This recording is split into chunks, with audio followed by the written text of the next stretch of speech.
প্রিয় দশম শ্রেণীর শিক্ষার্থীবৃন্দ, আসসালামু আলাইকুম। তোমরা কেমন আছো? অবশ্যই ভালো আছো, আশা রাখি তোমরা সবাই ভালো আছো, নিরাপদে আছো। তো প্রতিদিনের মতো আজকে আমি তোমাদের বৃত্ত সম্পর্কিত উপপাদ্য এবং তার একটি প্রয়োগ নিয়ে আলোচনায় তোমাদের সামনে হাজির হলাম। আশা করি তোমরা ভিডিওটি মনোযোগ দিয়ে দেখবে এবং কোনো সমস্যা হলে আমাদের সঙ্গে যোগাযোগ করলে আমরা সলভ করার চেষ্টা করবো ইনশাল্লাহ। আর তারপরে যোগাযোগ সম্ভব না হলে নিজেরা একটু সমস্যাগুলো চিহ্নিত করে রাখবা। ক্লাসে বা ফেস টু ফেস যখন ক্লাস হবে তখন আমরা এগুলো সমাধান করার চেষ্টা করব। তো কথা না বাড়িয়ে আসি আজকের বৃত্ত সম্পর্কিত উপপাদ্য 24। আজকে আমার আলোচনার বিষয় উপপাদ্য 24। উপপাদ্য 24 বলা আছে চারটি বিন্দু কোনো চতুর্ভুজের দুইটা বিপরীত কোণের সমষ্টি দুই সমকোণ হলে চতুর্ভুজের শীর্ষ চারটি সমবৃত্ত হয়। কোনো চতুর্ভুজের বিপরীত কোণের সমষ্টি দুই সমকোণ হলে শীর্ষ চারটি সমবৃত্ত হয়। চতুর্ভুজের এটা আমরা প্রমাণ করবো আজকে। চতুর্ভুজের বিপরীত কোণের সমষ্টি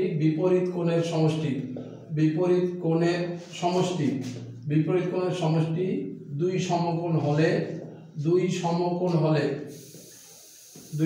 হলে শীর্ষ চারটি সমবৃত্ত হয়।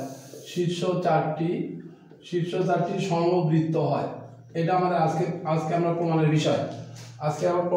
চতুর্ভুজের বিপরীত কোণের সমষ্টি দুই সমকোণ হলে শীর্ষ চারটি সমবৃত্ত হয়। এটা প্রমাণ করতে গিয়ে যেটা আমার কাজে লাগবে সেটা হলো, আমরা ইতিপূর্বের ক্লাসে আমি আলোচনা করছিলাম, প্রমাণ করে দিয়েছিলাম যে একটা বৃত্তে অন্তর্লিখিত চতুর্ভুজের বিপরীত কোণের সমষ্টি দুই সমকোণ হয়। বৃত্তে অন্তর্লিখিত চতুর্ভুজের বিপরীত কোণের সমষ্টি দুই সমকোণ হয়। এটার সাহায্যে আমরা আজকে এটা প্রমাণ করব। তোমরা আগের উপপাদ্যটি যদি ভালো করে বুঝে থাকো তাহলে এই উপপাদ্যটা হয়তো প্রমাণ তোমাদের কাছে একদম সহজ মনে হবে। তো মনোযোগ দিয়ে আজকের উপপাদ্যের প্রমাণে এখানে বলা আছে চতুর্ভুজের বিপরীত কোণের সমষ্টি দুই সমকোণ হলে শীর্ষ চারটি সমবৃত্ত। এটা আমরা প্রমাণ করবো। এটা প্রমাণ করতে গিয়ে আমার যেটা কাজে লাগবে, একটা চতুর্ভুজ যদি বৃত্তে অন্তর্লিখিত হয় তাহলে এর বিপরীত কোণের সমষ্টি দুই সমকোণ হয়। এই বিপরীত কোণের সমষ্টি কত হবে? দুই সমকোণ হবে। এটার সাহায্যে আমরা এই প্রমাণটা আজকে করবো। তো আসি, এর জন্য আমরা একটা চিত্র আঁকতে হবে। এবিসিডি এটা আমরা বৃত্ত, যদিও আমি আগে আঁকেছি কিন্তু আগে বৃত্ত আঁকার ধর্মটা নয়, কিন্তু আগে বৃত্ত আঁকলে আমার একটু সুবিধা হয় বলে আগে আঁকলাম। এই এবিসিডি বৃত্তে অন্তর্লিখিত চতুর্ভুজ। এবিসিডি বৃত্তে অন্তর্লিখিত, খেয়াল করে দেখো, এবিসিডি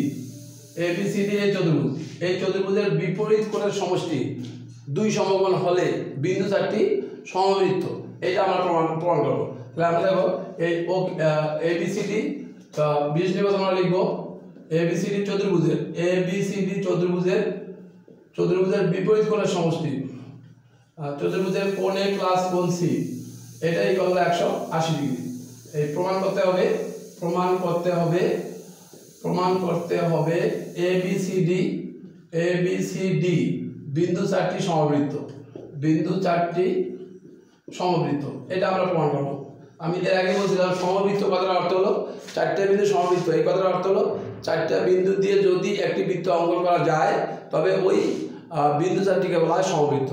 চারটা বিন্দু দিয়ে যদি একটা বৃত্ত অঙ্কন করা যায় তবে ওই বিন্দু চারটিকে বলা হয় সমবৃত্ত। তাহলে এখানে এবিসিডি চতুর্ভুজের একোণ প্লাস সি 180 ডিগ্রি, আর আমরা প্রমাণ করবো এবিসিডি বিন্দু চারটি সমবৃত্ত। এটা আমরা প্রমাণ করবো। এটা প্রমাণ করতে গিয়ে দেখো, আমরা এরপরে আমরা যখন সম্পাদ্য আঁকবো তখন খেয়াল করবো তিনটা বিন্দু যদি সমরেখ না হয়, তাহলে ওই তিনটা বিন্দু দিয়ে সর্বদাই একটা বৃত্ত আঁকা যায়। তিনটা বিন্দু যদি সমরেখ না হয় তবে ওই বিন্দু তিনটি দিয়ে সর্বদাই একটা বৃত্ত আঁকা যায়। এখানে আমরা দেখো এবিসিডি সমবৃত্ত না হলে, যদি সমবৃত্ত না হয়, অঙ্কন হলো দেখো, অঙ্কন এবিসিডি সমবৃত্ত না হলে এবিডি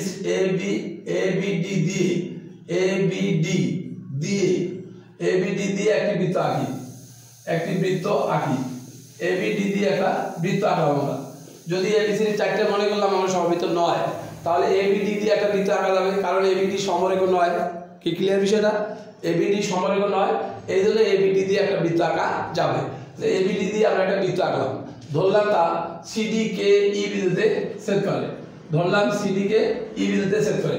ধরি তা সিডি কে ধরি তা সিডি কে ই বিন্দুতে ছেদ করে, ই বিন্দুতে ছেদ করে, ধরি তা সিডি কে ই বিন্দুতে ছেদ করে, বি কমা ই যোগ করি, বি কমা ই যোগ করি। আবার বলি, প্রশ্নটা হচ্ছে একটি চতুর্ভুজের বিপরীত কোণের সমষ্টি দুই সমকোণ হলে চতুর্ভুজের শীর্ষ চারটি সমবৃত্ত হয়। বিশেষ নির্বাচন হচ্ছে এ বি সি ডি চতুর্ভুজের কোণ এ প্লাস কোণ সি ইকুয়াল 180 ডিগ্রি। প্রমাণ করতে হবে এ বি সি ডি বিন্দু চারটি সমবৃত্ত।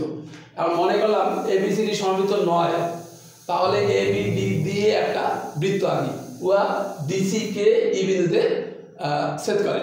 এখন সি কমা ই যোগ করি, সি কমা ই যোগ করি, সি কমা ই যোগ করি।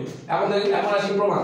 প্রমাণে খেয়াল করো, অঙ্কন অনুসারে এখানে কি বলা যায়, A B E D, A B E D এই বিন্দু চারটি সমবৃত্ত। অঙ্কন অনুসারে এ বি ই ডি বৃত্তে অন্তর্লিখিত চতুর্ভুজ। প্রমাণ, অঙ্কন অনুসারে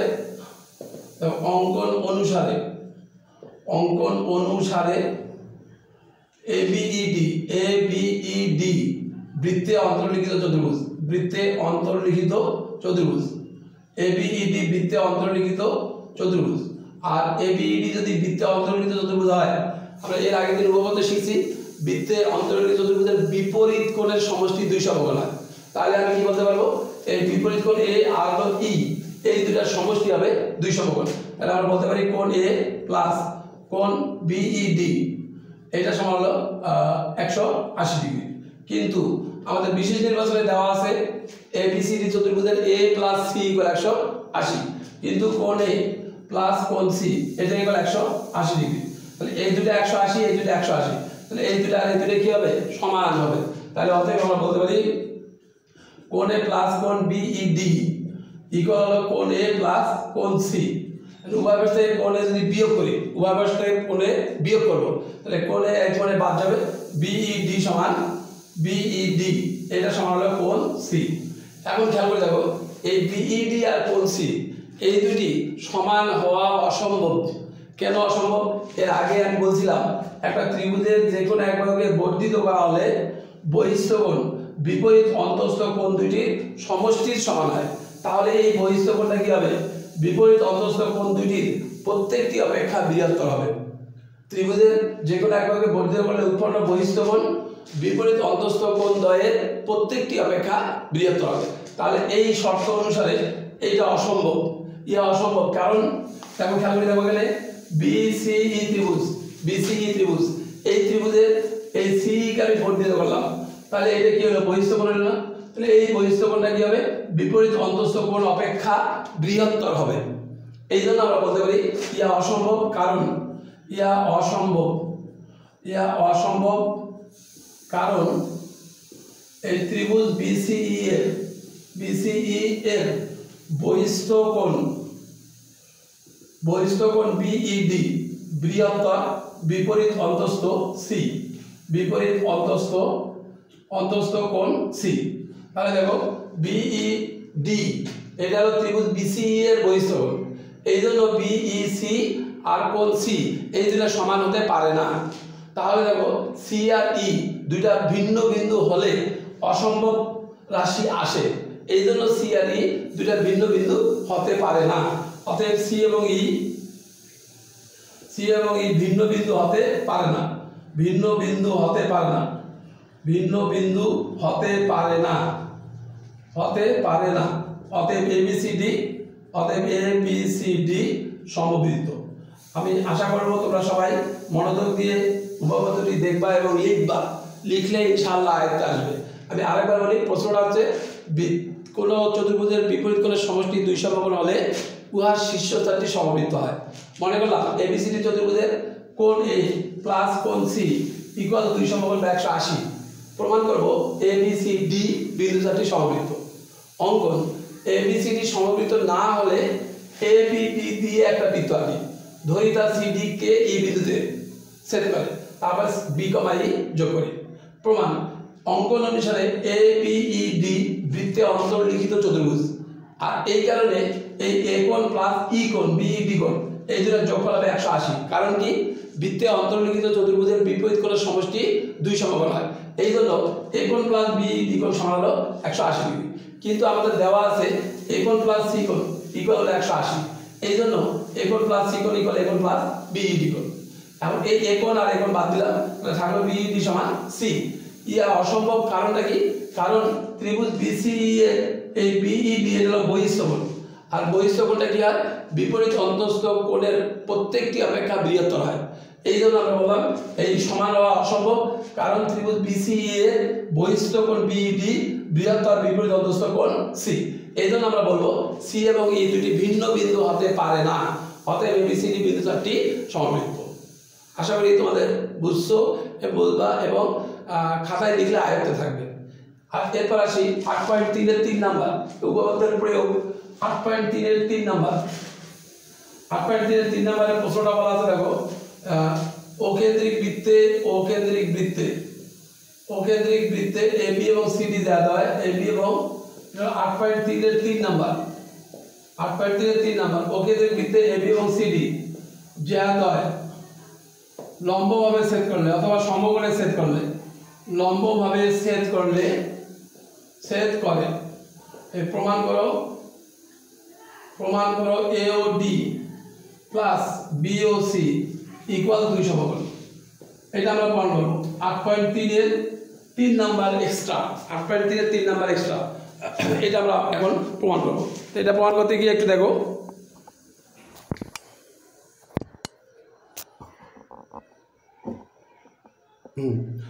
ওকেন্দ্রিক বৃত্তে AB এবং CD দ্বারা লম্বভাবে ছেদ করে। ওকেন্দ্রিক বৃত্তে AB এবং CD দ্বারা লম্বভাবে ছেদ করে।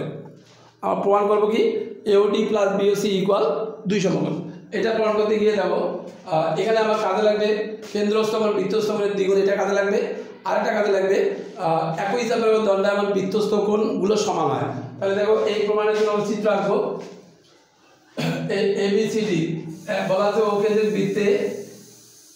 বৃত্তে AB এবং CD যা হয় সমকোণে ছেদ করে বা লম্বভাবে ছেদ করে। AB যা নিলাম আর CD যা নিলাম, AB যা আর CD যা এটা লম্বভাবে ছেদ করে। লম্বভাবে কোন বিন্দুতে ছেদ করে বলা নেই, মনে করলাম E বিন্দুতে ছেদ করে, E বিন্দুতে ছেদ করে। প্রমাণ করতে হবে AOD plus BOC, AOD plus BOC এই দুটার সমষ্টি হলো 2 সমকোণ। কোণ AOD প্লাস কোণ BOC এটা ইকুয়াল 2 সমকোণ। এটা আমরা প্রমাণ করব, ঠিক আছে? তো বিশেষ নিবন্ধন বইয়ের প্রশ্নটাই হবে ওকেন্দ্রিক বৃত্তে AB ও CD জায়গায় লম্বভাবে এই বিন্দুতে ছেদ করে অথবা সমকোণে এই বিন্দুতে ছেদ করে।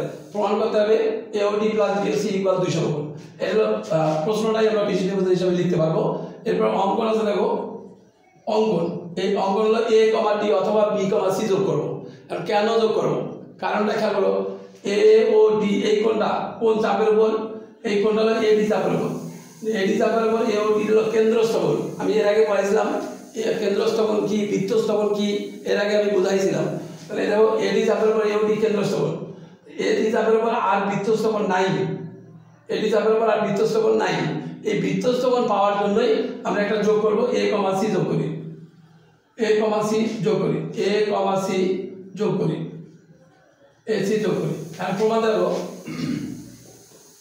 প্রমাণ এখানে AD চাপের উপর কোণ AOD কেন্দ্রস্থ কোণ AOD কেন্দ্রস্থ এবং এই দেখো A থেকে C তে গেছে, B থেকে C তে গেছে, ACD বৃত্তস্থ কোণ, ACD বৃত্তস্থ কোণ। তাহলে আমরা বলতে পারি কোণ AOD ইকুয়াল টুয়াইস কোণ ACD, AOD ইকুয়াল টুয়াইস কোণ ACD। ঠিক একইভাবে দেখো AOD পাইলাম, এখন আমার দরকার BOC। খেয়াল করে দেখো BC চাপের উপর এই BOC হলো কেন্দ্রস্থ, আর B থেকে দেখো এতে আসছে, C থেকে এতে আসছে, তাহলে BAC হলো বৃত্তস্থ। একইভাবে কোণ BOC এটা হলো কেন্দ্রস্থ, আর টুয়াইস কোণ BAC হলো বৃত্তস্থ। তাহলে BC চাপের উপর BOC কেন্দ্রস্থ আর BAC বৃত্তস্থ। এই কারণে BOC ইকুয়াল লেখা হলো টুয়াইস BAC। বুঝলাম বিষয়টা? আবার বলি, প্রশ্নটা হচ্ছে ওকেন্দ্রিক বৃত্তে AB ও CD জায়গায় লম্বভাবে ছেদ করে। প্রমাণ করে AOD plus BOC equal 180 degree. এটা প্রমাণ করতে গিয়ে দেখো ওখান থেকে বৃত্ত নিলাম, এবি আর সিডি জায়গায় লম্বভাবে এই বিন্দুতে সেট করাইলাম, আর এওডি প্লাস বিওসি দুই সমকোণ প্রমাণ করবো। এটা প্রমাণ করতে গিয়ে দেখো এডি চাপের উপর কেন্দ্রস্থ এওডি আছে আর বৃত্তস্থ ছিল না, এই এসি ছিল না, এই জন্য আমরা অঙ্কনে আমরা কি করছি, এসি যোগ করছি। প্রমাণে দেখো এডি চাপের উপর এওডি কেন্দ্রস্থ আর হলো এসিডি বৃত্তস্থ, এই জন্য এওডি ইকুয়াল টু এসিডি। কি বুঝতে পারতেছি? এরপর একইভাবে দেখো বিসি চাপের উপর বিওসি কেন্দ্রস্থ আর বিএসি বৃত্তস্থ, এই জন্য বিওসি ইকুয়াল কি হবে, টুয়াইস বিএসি। এখন এই দুটো যদি আমি যোগ করি, এখন AOD plus BOC, AOD plus BOC এটা ইকুয়াল হবে টুয়াইস এসিডি প্লাস বিএসি। এখন দেখো প্রমাণে আমার বাম দিক মিলছে, এওডি প্লাস বিওসি মিলছে, এওডি প্লাস বিওসি মিললো, কারণ ডান দিকে আমি দুই সমকোণ নিয়ে আসবো। দুই সমকোণ কোণটা থেকে নিয়ে আসবো, এই ই বিন্দুতে যে কোণটা আছে এই কোণটা হলো তোমার ই বিন্দুতে চারটে কোণ আছে, একটা এইসি, একটা বিইসি, একটা এইডি, একটা বিইডি, এই চারটে কোণের প্রত্যেকটাই 90 ডিগ্রি। এই জন্য এই কোণগুলোকে আমরা ইতে নিয়ে যাবো, কোণগুলোকে ইতে নিয়ে যাবো। ইতে কিভাবে নিয়ে যাবো দেখো, 2 এসিডি, খেয়াল করো এসিডি আর এসিই একই কোণ, এসিডি আর এসিই একই কোণ, এই জন্য এসিডি জায়গায় এসিই লিখলাম। আবার বিএসি, খেয়াল করো বিএসি আর ইএসি একই কোণ, বিএসি জায়গায় আমি ইএসি লিখলাম। ঠিক আছে, এখন খেয়াল করো এসিই আর ইএসি, এসিই এই কোণ আর ইএসি এই কোণ, এই কোণটা কি, এই কোণ দুইটা এসিই ত্রিভুজের এসিই ত্রিভুজের দুইটা কোণ। এখন খেয়াল করো এসিই ত্রিভুজের এইটাকে আমি বর্ধিত করলাম, তাহলে এই কোণটা কি হবে, ত্রিভুজ এসিই এর বহিস্থ কোণ। এই বহিস্থ কোণটা সমান কি হবে, এই বিপরীত অন্তস্থ কোণ দুইটির সমষ্টির সমান। এর আগে আমি শিখাইছিলাম যে ত্রিভুজের এক বাহুকে বর্ধিত করা হলে বহিস্থ কোণ বিপরীত অন্তস্থ কোণ দুইটির সমষ্টির সমান হয়। এই জন্য আমরা এটা লিখতে পারি এসি আর ইএসি যোগফল হবে বিইসি, বিইসি। কারণ হিসাবে লিখতে পারি ত্রিভুজ এসিই এর কোণ বিইসি বহিস্থ কোণ, কোণ বিইসি বহিস্থ কোণ, বহিস্থ কোণ কি বোঝার ব্যাপার না স্যার? এখন দেখো এই বিইসি কে আমরা বলতে পারি 90 ডিগ্রি, কারণ এবি আর সিডি যারা লম্বভাবে এই বিন্দুতে ছেদ করে, এই জন্য বিইসি কে আমি লিখতে পারি 2 গুণ 1 সমকোণ সমান হলো 2 সমকোণ, 2 সমকোণ। এটা হলো প্রমাণিত। আমি আরেকবার বলি দেখো, প্রশ্নটা হচ্ছে ওকে দেখবিতে এবি ও সিডি যারা লম্বভাবে ছেদ করে, প্রমাণ করে এওডি প্লাস বিওসি ইকুয়াল 2 সমকোণ। এখানে অঙ্কন করা আমরা a, c যোগ করি। প্রমাণ হচ্ছে দেখো, প্রমাণে আমার এওডি আর বিওসি আছে, কিন্তু এওডি কোথায়, এডি চাপের উপর, এই জন্য এডি চাপের উপর এওডি কেন্দ্রস্থ, এসিডি বৃত্তস্থ, এই জন্য এওডি ইকুয়াল হলো টুয়াইস এসিডি। একইভাবে বিসি চাপের উপর বিওসি কেন্দ্রস্থ, বিএসি বৃত্তস্থ, এই জন্য বিওসি ইকুয়াল টুয়াইস বিএসি। এখন এওডি প্লাস বিওসি প্লাস কেন করলাম, প্রমাণে আমার আছে এওডি প্লাস বিওসি, তাহলে AOD plus BOC 2 ACD plus BAC. ACD কে আর বিএসি কে আমরা ইতে নিয়ে যাবো, ই বিন্দুতে নিয়ে যাবো। কেন? কারণ ই বিন্দুতে সমকোণ আছে, তাহলে এসিডি কোণকে এসিই কোণ লেখা যায় আর বিএসি কোণকে ইএসি কোণ লেখা যায়। এখন ত্রিভুজ এসিই এর কোণ বিইসি বহিস্থ কোণ, এই জন্য কোণ বিইসি ইকুয়াল লেখা যাবে সিএই প্লাস এইসি, এসিই। এই জন্য আমরা লিখলাম দেখো এসিই আর ইএসি জায়গায় বিইসি, কিন্তু বিইসিটা কি 1 সমকোণ, এই জন্য 2 গুণ 1 সমকোণ সমান 2 সমকোণ। আশা করি তোমরা সবাই বুঝতে পারছো। তোমরা মনোযোগ দিয়ে ভিডিওটি দেখবা এবং খাতায় লিখবা, লিখলে ইনশাআল্লাহ হয়ে যাবে। তারপরেও কোনো সমস্যা থাকলে তোমরা একটু খাতায় টুকে রাখবা, ফেস টু ফেস ক্লাস যখন আমরা করবো তখন সলভ করার চেষ্টা করবো ইনশাআল্লাহ। সেই পর্যন্ত সবাই ভালো থাকো, সুস্থ থাকো, আল্লাহ হাফেজ।